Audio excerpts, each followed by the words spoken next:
Right, hello and welcome to Bencher Movie Club. My name is Ben. I'm Charlie. And today we're just doing a bit of a bonus one. It's our top 10 horror films.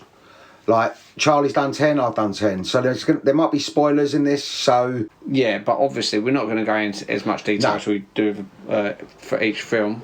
But we'll just say what we've got, like 10th... We'll do almost like a versus thing. Yeah. And I'll tell you why Ben's wrong each time. Well, we'll see. Yeah. We'll see. All right, well, you go first then. What's your number 10 on your list? My number 10 is Shaun of the Dead. Oh, okay. Shaun of the Dead. I know it's not really a horror. Well, it is. It's horror comedy, but it still counts. But I think it's fun. It's a fun film, and it's well acted, well written. Edgar Wright directed it. Good storyline. Simon Pegg, Nick Frost.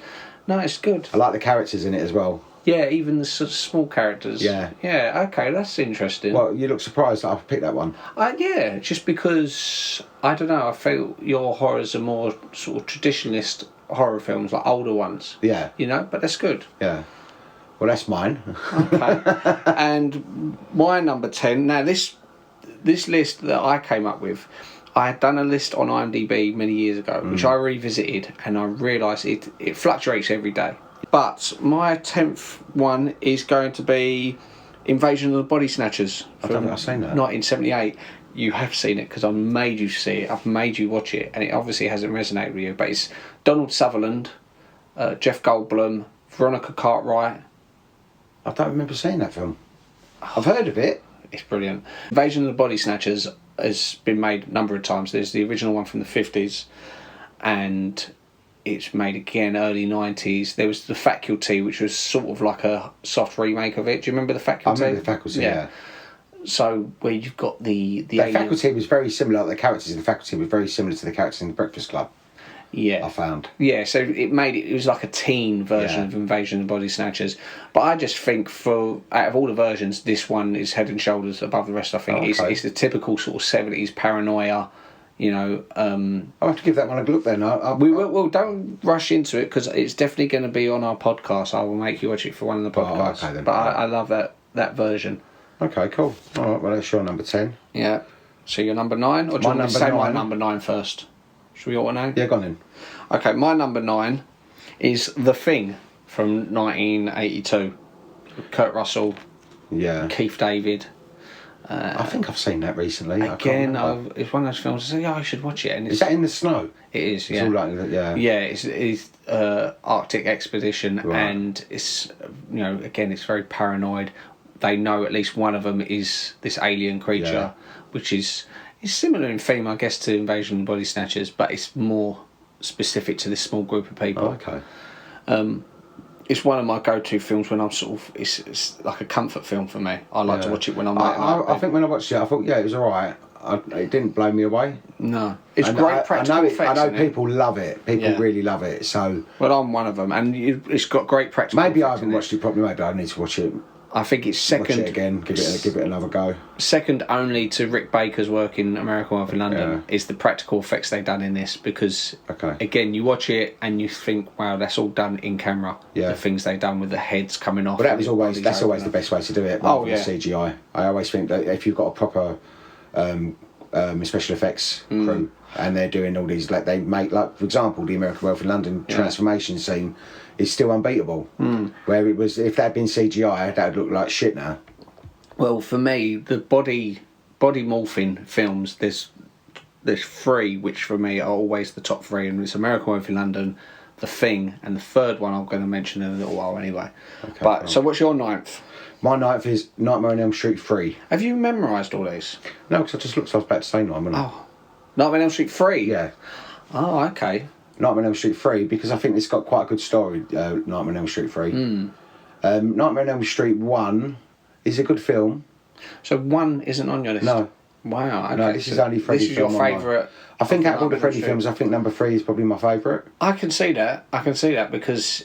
Because she's back in it as well. Nancy's back in it. Yeah. It's also, the characters are quite good in it, you know, and the death scenes are good in it. Yeah. The girl gets put, like, welcome to prime time bitch, and gets her head put into the telly, and the girl Let's Get High, when he sort of puts the needles in that girl's arm. Yeah, it's very creative. This is when they started being really creative with the deaths. Yeah. And I think I actually quite like, in a kitsch level, I do like part 2, but this is the sequel that they should have done for the first one. Yeah. This takes everything that he set out in the first Nightmare on Elm Street, and it sort of just puts it in a completely different location. He knows to change it. Yeah. And it's a great location for the theme, because they're kids, and obviously the adults are going to go, we know better. You just got to sleep. Yeah. Good night's sleep will sort you out. And the bloke with the veins, he's making me feel ill. Yeah. Oh, that bit with the puppet. Yeah, no, I think without a doubt it's the best sequel out of all the Nightmare on Elm Streets. Well, that's it. That's the only one in my top 10 of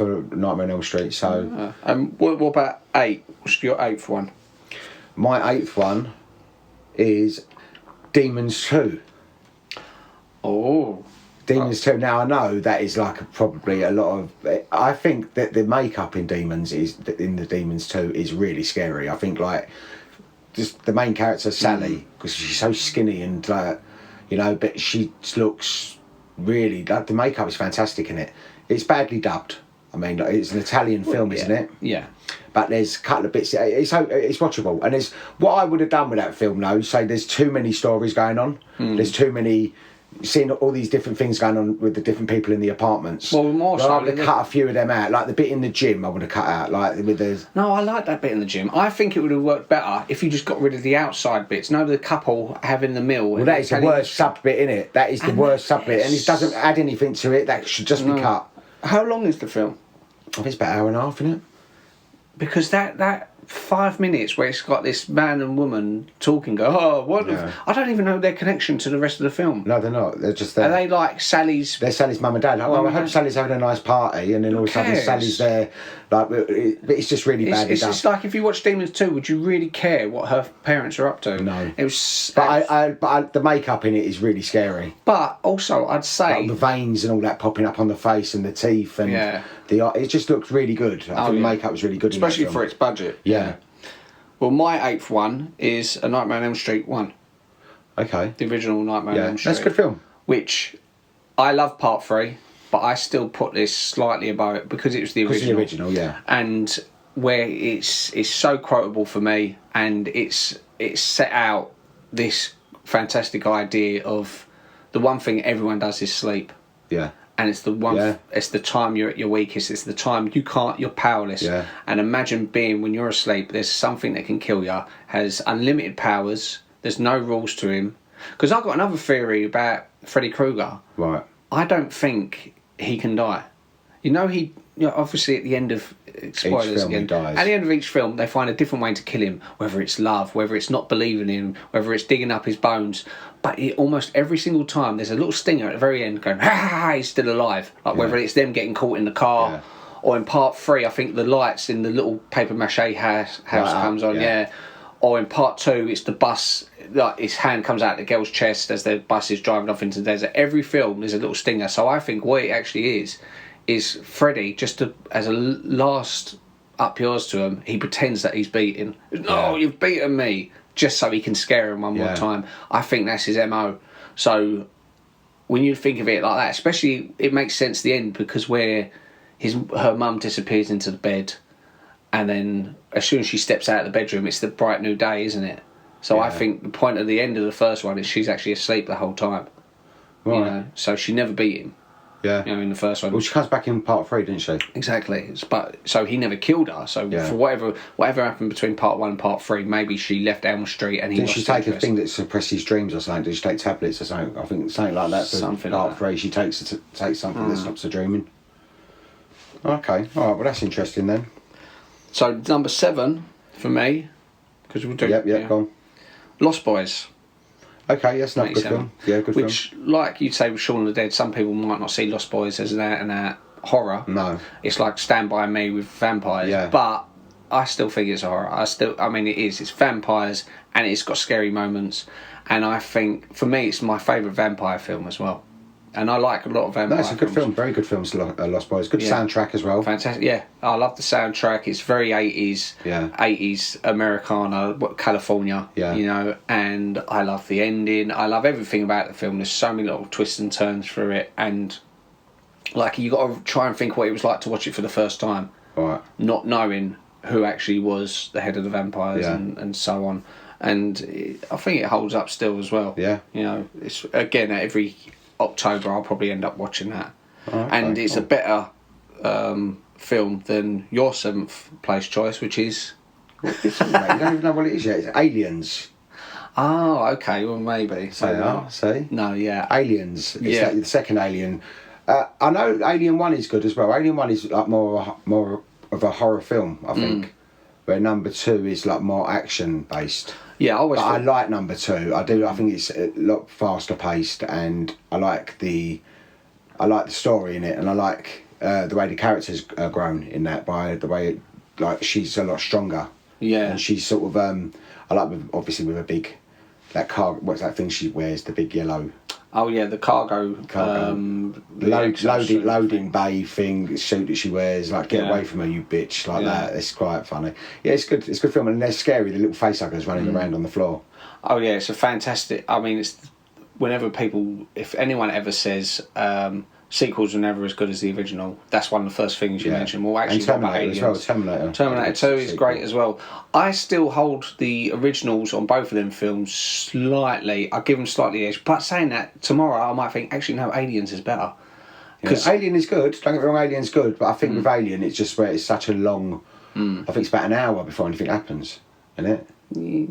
Yeah. When does the? I'm sure it's a really long time before I think about 40 minutes. John Hurt has the thing burst out of his chest. Yeah. But with Aliens, I see it more like a Vietnam film in space. It's like imagine Full Metal Jacket, but with aliens running about. But I love it. There's so many great moments, like the bit where when they've got the motion sensors and they've set up all these barricades and all these guns, and they're like, well, they're close. They can't be that close. They've got past the barricade. You think, well, they're getting closer still, and then they realise they're about 3 metres away. And they look up and they think, "Oh God!" And they look up there, and there's loads of them. And they've got characters like him out of Titanic. Is it Bill Paxton? Yeah, he's in it. Yeah, I like him in it. He's Michael Biehn. It's a fantastic cast, great ensemble with that film. Yeah. And it was a shame what they done with part 3, where she goes through all this effort at the end of Aliens to save Newt, Hicks, and Bishop, and part 3 starts with them. In the opening credits, they crash and all of them die. So what's the point of her going back for that little girl if she was just about to die anyway? Yeah. You know, it's really kicking the teeth to the fans. I don't think I liked part 3. Don't get me wrong, part 3 is probably better than the sequels that came afterwards, but it was just such a letdown from after the heights of part 1 and part 2. You know, so great. Okay, so your 6th choice? My 6th choice is Texas Chainsaw Massacre. Oh, okay. Now that is because it's got, like, you watch it and you feel like you need a wash because it's got that right grimy feel to it. It feels like it's a home video. It's got that kind of, that you can feel how sweaty and hot it is there. Like it makes like a snuff film, like it's that clammy feel. You know, it feels like it does feel a bit like. It feels like it's real. You think if someone knew, no one knew anything about the cast afterwards, and they said, "No, you realise he killed her in real life for that," people would believe it because it feels real. And I think what they done with that film as well, they done it in time that they filmed it in sequence, I believe, so that makes it even more. Yeah, you can feel it. It just felt really like it looked really hot and sweaty and. I can imagine it really smelling on that set. And she looks genuinely scared. Oh, she looks scared, yeah. I don't know who she is. I feel like I've done... Marilyn Burns, I think her name is. Did she do anything else? I don't think she done... She might have done some more sequels. I don't know if she done anything as important as this. Like no. This is one of the classics. See, with horrors, they get a...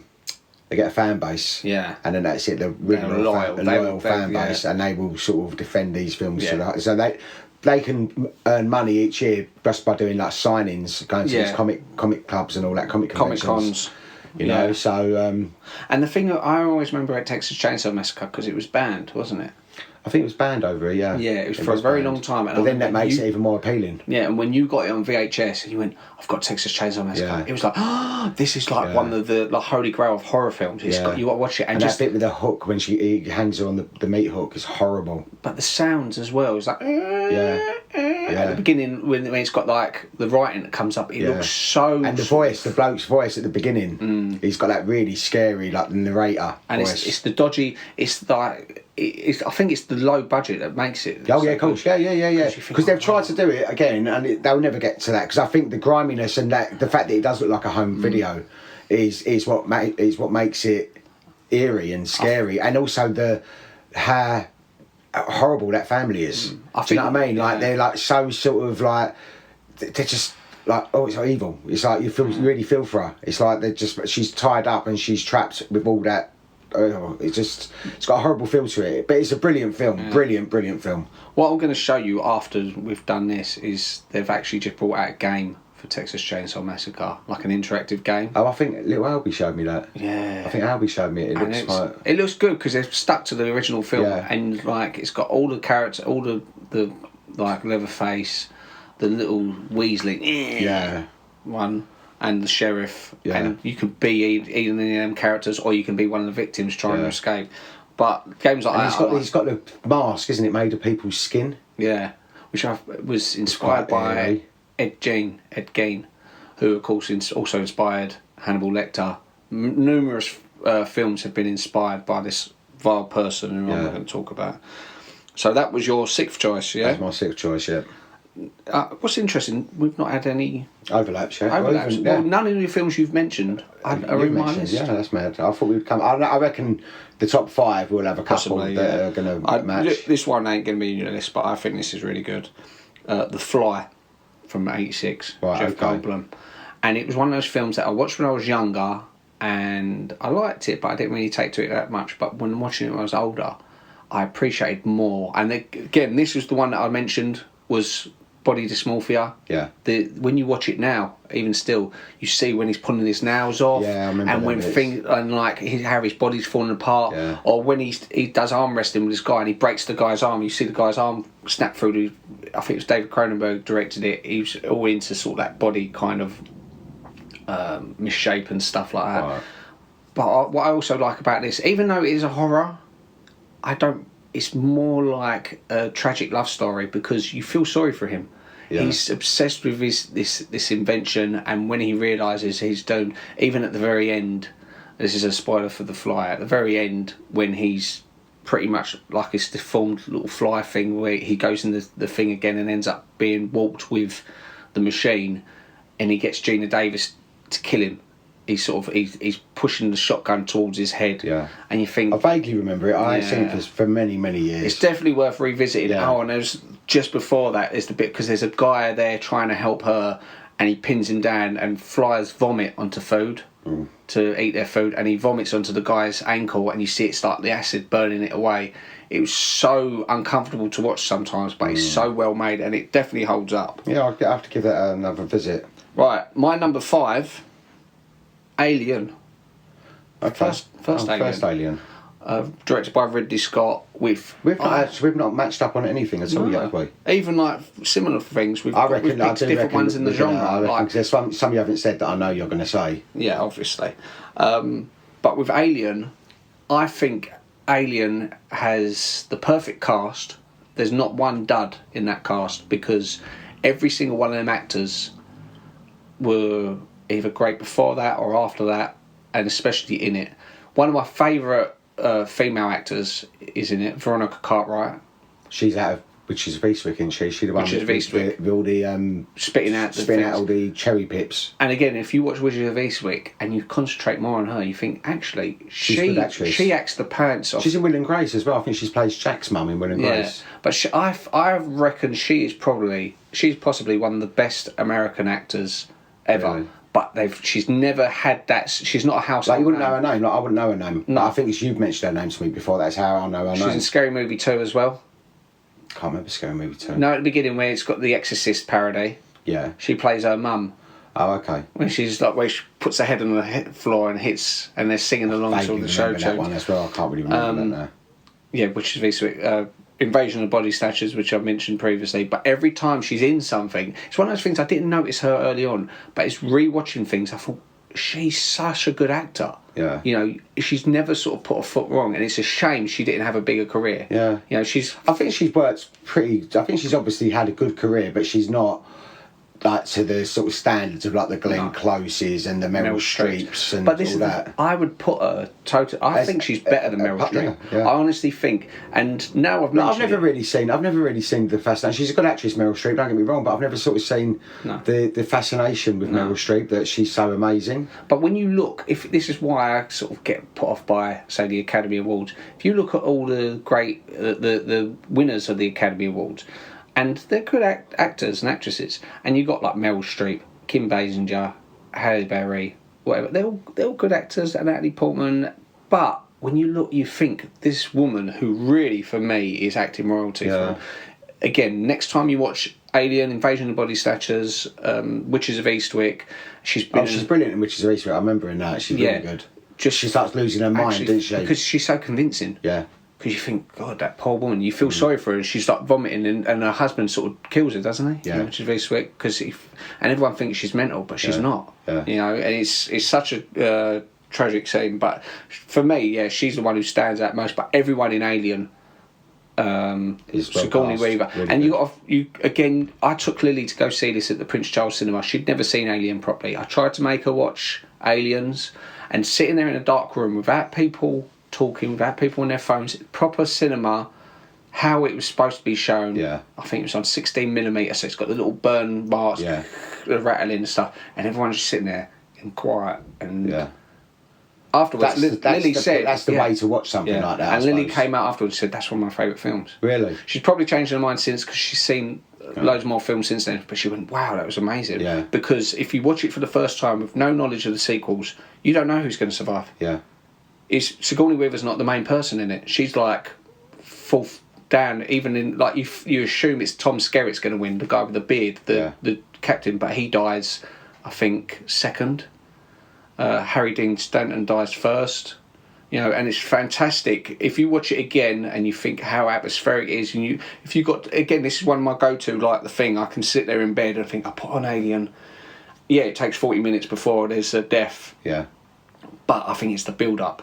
It's the build-up to the face. I've seen it for such a long time, maybe I should rewatch that as well. Yeah. I think it's a great one to watch in the right scenario if you've got great speakers. I've always liked it. It's a very good film, but I just think for me, I thought Aliens just like pips it a little bit, you know? Yeah, which I can totally see. All right. So, what's your fifth?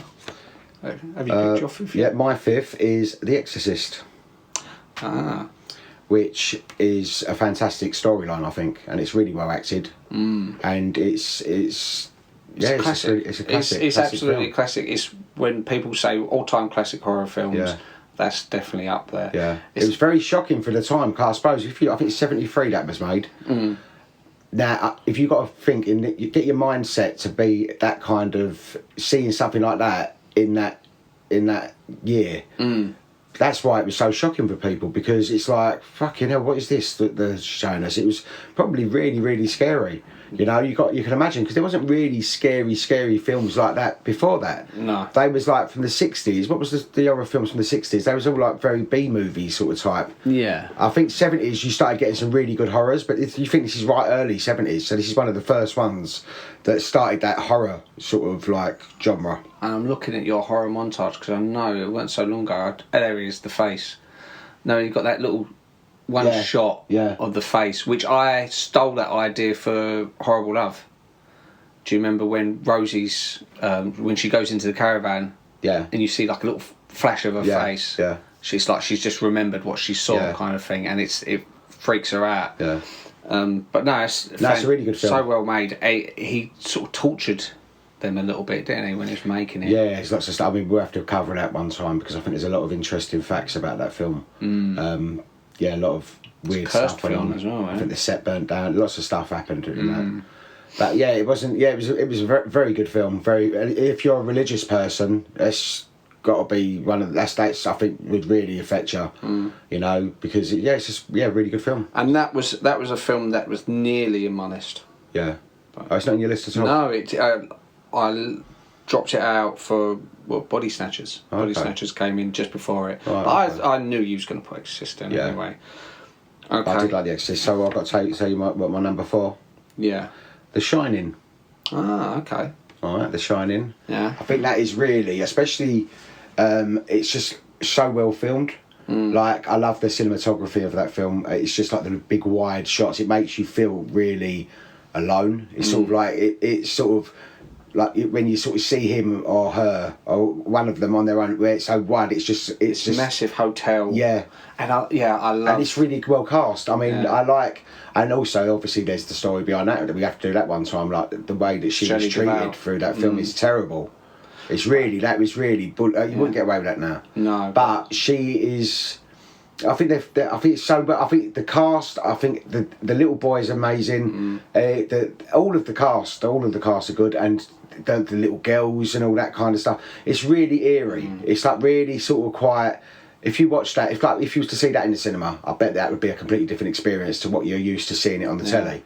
Because I would love to see. I haven't seen The Shining in the cinema, but that is one of the films that I would absolutely love to go. If I see that coming on at Prince Charles, I will definitely go see it. And with The Shining as well, I think it's probably my favourite Stanley Kubrick film. There's many of his which I do like Full Metal Jacket, 2001: Space Odyssey. I've never seen either of them. You've seen Full Metal Jacket? No, I haven't. And yeah, it's a war one, isn't it? Yeah, shot of galleons. Yeah, I don't like war. I don't like westerns. I don't like war films. No, but this is the thing. It's not like the typical war film. It's a Stanley Kubrick one, and it's almost like 2 acts. Right, but it's worth discovering. But I've heard of it. I'll go on to my 4th choice, The Shining. Really? Yeah. So we both picked the same one at the same time, Yeah, so that is my 4th. We're matching up a bit now. Yeah. So I reckon you've got two of my next ones. I reckon I probably have as well. But The Shining, yeah, definitely. It was, I was one of my favourite actors when I was a little boy was Jack Nicholson. Yeah. Probably from Batman originally, but then I thought, I've got to watch these other things. What else have you got, Ben? And you had Witches of Eastwick and Bumped Over the Cuckoo's Nest. I don't think I must have done. If you had it, I would have watched it. The Shining, obviously. The Shining. Yeah. And for me, The Shining is I think it's in The Postman Always Rings Twice as well with Jessica Lange. Yeah, but you didn't have that. I don't think.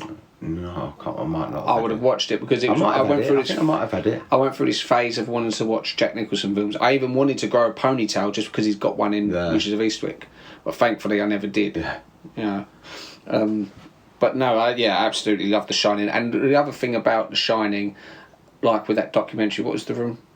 Room 347. Something like this.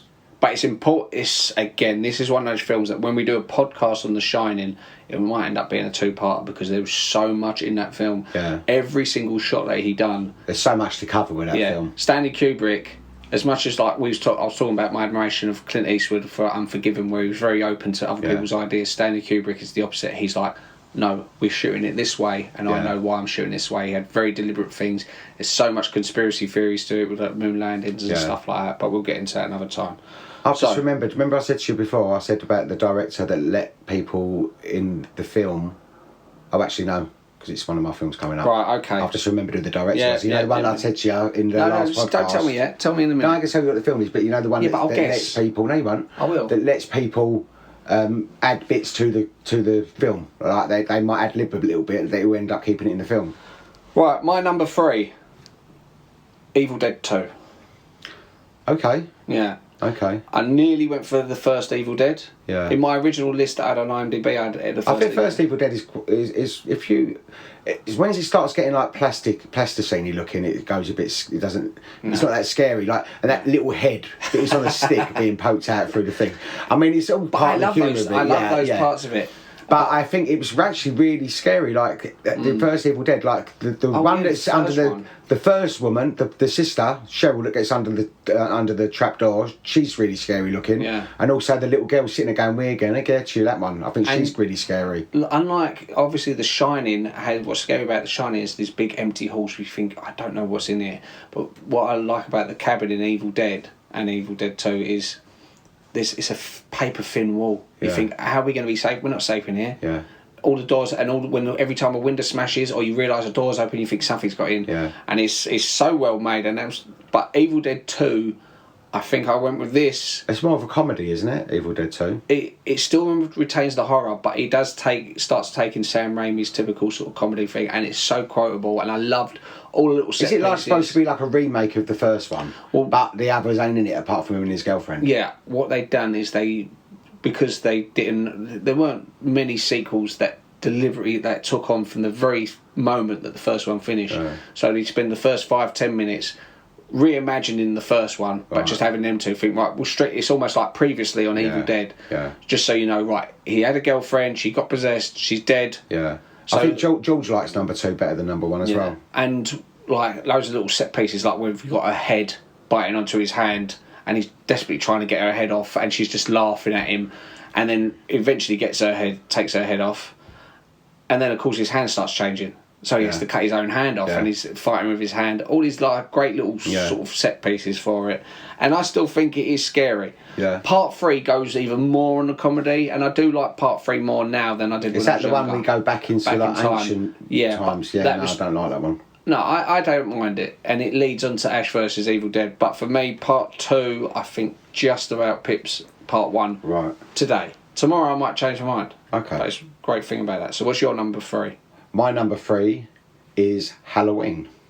The original Halloween from 1978. Yeah, John Carpenter. I remember watching it as a kid, and I thought it was really scary. Yeah.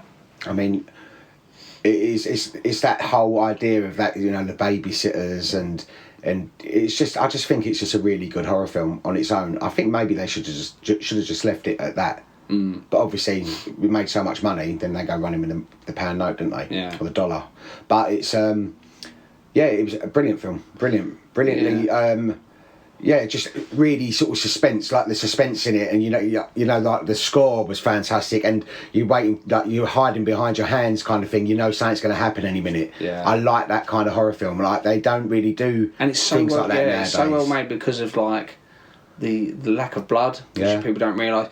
I don't think you see any blood in it at all. There's no blood. There's no blood in it. Yeah, and it was made. It was the highest grossing independent film all the way up until Blair Witch Project. Right. It was like the highest grossing. It made so much money, and it had a very limited budget, but it made millions. And still today, will be making money still. It's the one that obviously we've both seen the most. We'd watched.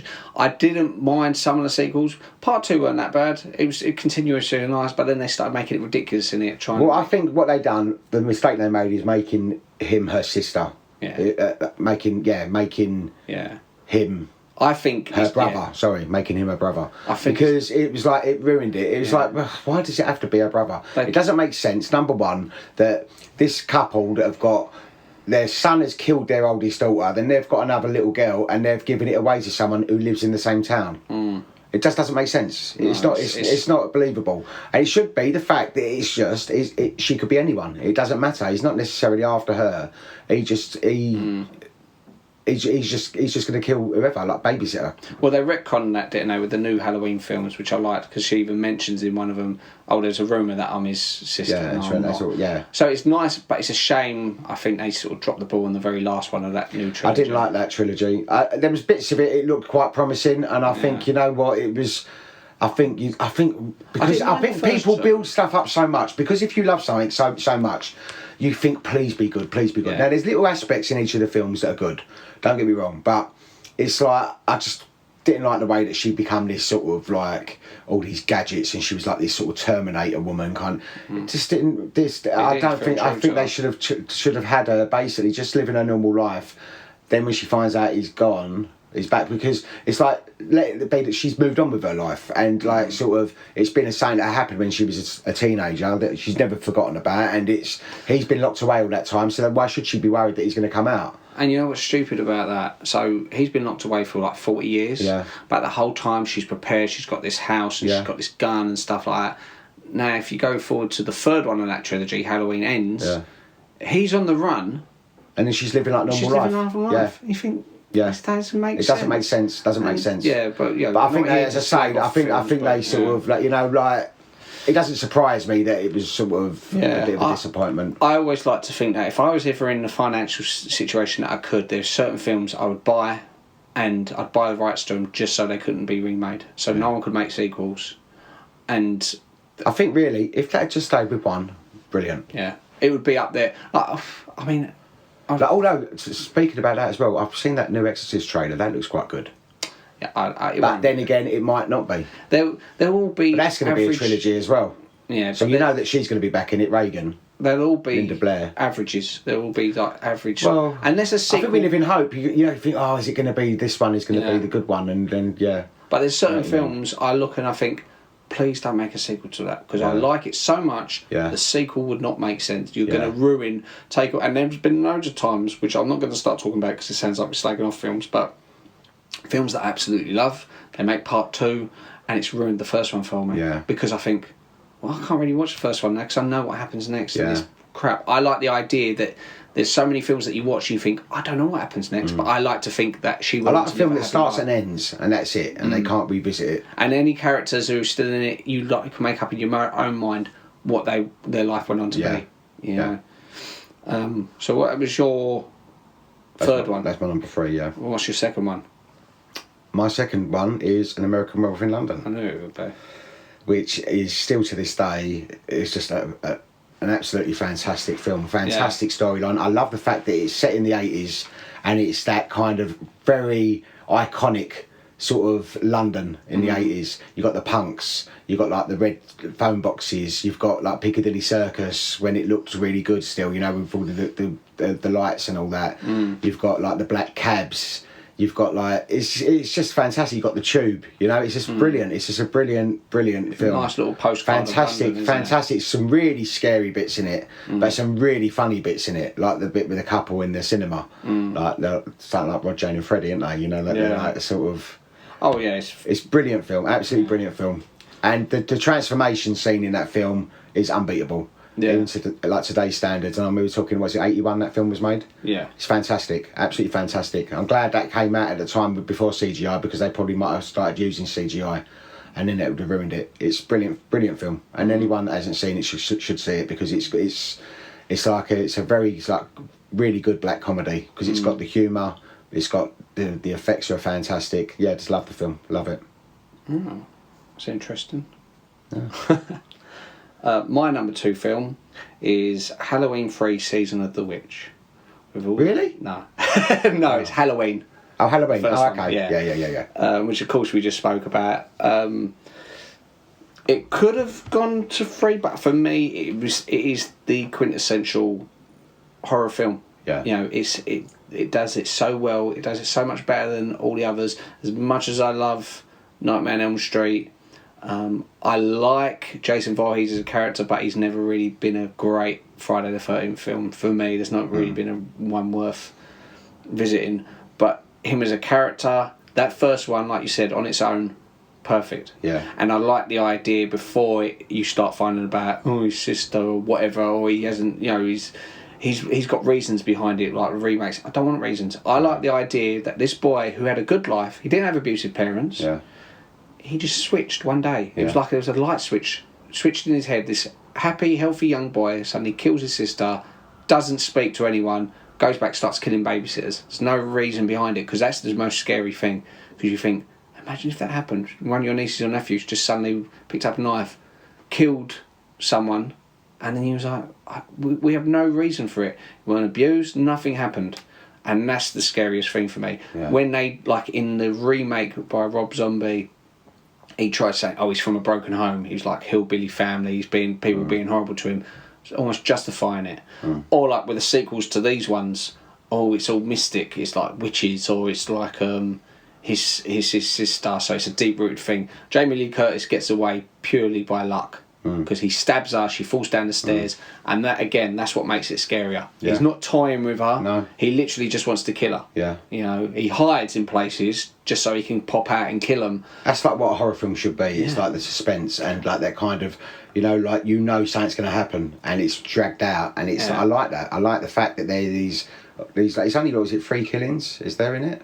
It's like the 2 young what Halloween that you actually see, you mean? Yeah, because there's the girl with he kills someone to get the is it Linda and Annie off screen. He kills someone to get the boiler outfit and the right. Okay, truck, so you don't see that. So actually on screen, there's only like you see 3 or 4. He kills Annie in the car, then he kills the bloke PJ Soul's boyfriend. and then PJ Soul. Adam or something. I don't know what his name was, but then there's PJ Soul. Mike. Is his name Mike? Yeah, maybe. But then PJ Souls, yeah. But look how fantastic she done. Yeah, but this is it. You don't need to. Whereas you get a studio go, we want more deaths. No, you don't need to. You can really take your time with something. Again, which is going back to Alien, which is why I think you need to sort of revisit, because you think, okay, it takes its time. Yeah. But it doesn't feel it needs to rush. So you have more respect for it. But yeah, Halloween's my number 2, and number 1, American Werewolf in London. I knew that. Yeah, which of course you put at number 2 by accident. No, I put it at number 2 because I've got. I know what your number 1 is. Exactly. Yeah. So American Werewolf in London. I've already said it. And we've also got a podcast on this, why it's my favourite film. For me, it's the perfect film. Yeah. It's not just my favourite horror film, it's a perfect film because it has horror, comedy, romance, fantastic soundtrack, all in a concise 90 minutes. There's no fodder in it, there's nothing you'd cut out. And it's one of those films that, again, if I had the money, I would preserve and say no one can ever remake this. No sequels. I know but even if they did remake it, it would never be a touch on it. Yeah, as you see, the films have been remade before, and they're forgotten now. Yeah. The originals will always last out. And no sort of adding extra bits. No. Because what it is, I'd love to see these scenes that were lost. Once. I'd like to see them once, and but then just I've never added to it film, because I know as much as I'd love to see these scenes, like with the tramps getting killed and everything. Yeah. I think no, original is best. It's fine. So that was our top 10. Well, no, hang on. I've got to do my one now. Right, yeah, my number 1 is Carrie. Yeah. Which you know that anyway. The film Carrie is. I don't see it as a horror really. I find it about abuse and bullying, and you really feel for Carrie. She's not. It's a tragedy. It's a tragedy, really. I think we mentioned this because we done a podcast on this as well, didn't we? I just found it really. It stuck with me. From when I was a kid, I remember seeing the book when I was about 4 or 5. I bought it from one of them little yard sale things, and then Mum said, "Well, who sold you that?" I was only a little kid, but I was just staring at the face. It was just really. Really weird, I suppose, looking at this face with blood. But I've always loved the film, and it's just it holds up really well today. I love the score, I love all the actors in it. I think it's really well cast, and the performances from Sissy Spacek and Piper Laurie, amazing. In fact, they're all good. All the characters are good. This is what I was going to say to you as well. This is the director that let the actors, if they were to mention something, remember I said on our last podcast about Unforgiven, I said there's some directors there was a director I was trying to think of that listens to the actors. If they go, well, I think maybe we should change this part, change this bit of wording or add this bit of scene, and he listened and he would go, okay. And a lot of the stuff that they said in this film that the actors come up with, they kept in the film.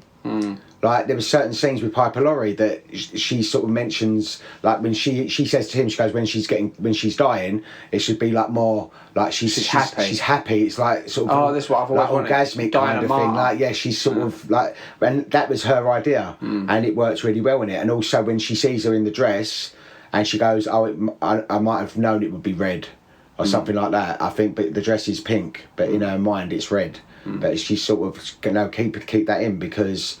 In her brain, it's red. She's seeing it as sin. Doesn't she say it's pink, Mama? Yeah, she goes, it's pink, Mama. She goes, no. She goes, yeah, I might have known it would be red. But loads of little things like that, with obviously with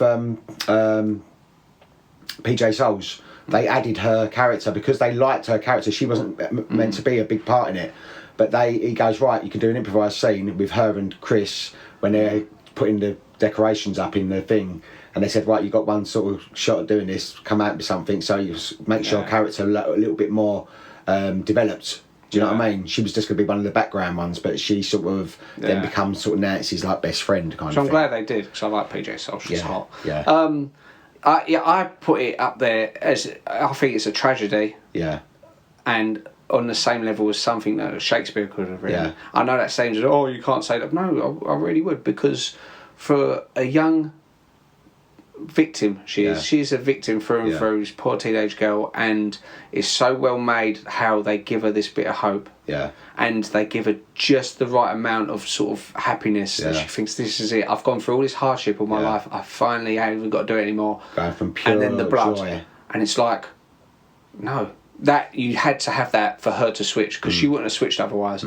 And it's, you know, don't even bother with the remakes or anything like that, because they miss the point entirely. It doesn't matter how good the actors they put in or the directors, like Chloe Moretz waving her arms about, and when she's leaving the place, you think, no, it's better that she's just sort of staring like. Oh, she looks scary. She looks proper scary as well. She's basically, she's got all the blood on her. Yeah. But yeah, it's just it's always remained my favourite horror film, and I don't think that will ever change, because I think it's sort of where I sort of, with these films, like our especially the top 5, have all been like, remind me of being young. Like they're films that I've always liked from a young age, and I've just carried them through life.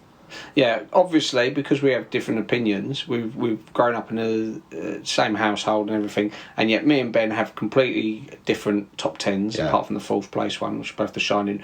But that goes to show you that people have different opinions. So I know there'll be loads of people go, you're an idiot, you left out this, you left out that, how could you not mention... I mean, there might be some that I might have left out that I think, oh, fucking hell, I didn't think of that one. But you can put in the comments, tell us what your top 10 horror films are, and I will endeavour to respond to them and say, actually, you made a good point, or no, you're wrong. I want to mention a few that didn't quite make my list. Yeah. Like I mentioned, The Exorcist was a contender, but I ended up crossing that out. Demons 2 was almost... that was in my original top 10 from IMDb. That was my 10th place one. The Mist from 2007. Either.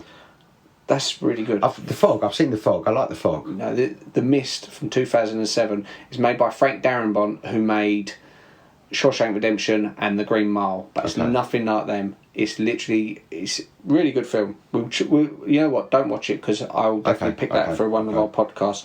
Psycho, which of course is a classic Hitchcock, and I absolutely love Psycho, and I did consider it, as well as Jaws. Now, Jaws is one of my favourite films of all time, and I kept saying I should put Jaws in it because it is one of my favourite films, but something about it, I just thought, I don't really think of it as a horror. I know it is. I know it's scary and it makes people scared going in the water, but something about it, I didn't feel it was right on this list. And I'm sure there'll be people in the comments saying, "How could you leave out Jaws?" It is probably in one of my top 5 favourite films, and it's on your poster there behind us with all the horror characters. Yeah. But there's a couple. There is a couple, obviously, that I liked. So, I mean, obviously, I liked Fright Night, from the one from the 80s. Also, I liked Salem's Lot, which were also good films. But yeah, I think my top 10, I'm sort of sticking with it. Yeah, and also and it might change. As I say, it changes. It could change it up. It could be something completely different next week. Yeah, and there's some films which, even though some people would class them as horror, it just didn't feel right for me to put in there. Like Jaws, like Silence of the Lambs. Some people would say that's a horror. But I don't see it as a horror. I see it more of a suspense, like thriller. Yeah. But again, you can tell us how wrong we are in the comments, and yeah, that's it really. Yeah, so well, thank you for listening. Yeah. And that is our top 10 horror movies. If you've got any ideas for another top 10 you'd like us to do, maybe top 10 westerns, then I'm not watching westerns. Put in. If it gets enough likes, then we will be obliged to do it on your own then. You do your own top 10 western. Yeah. But okay, well, thanks for listening, and we will catch up with you soon. Right, bye-bye. Bye-bye.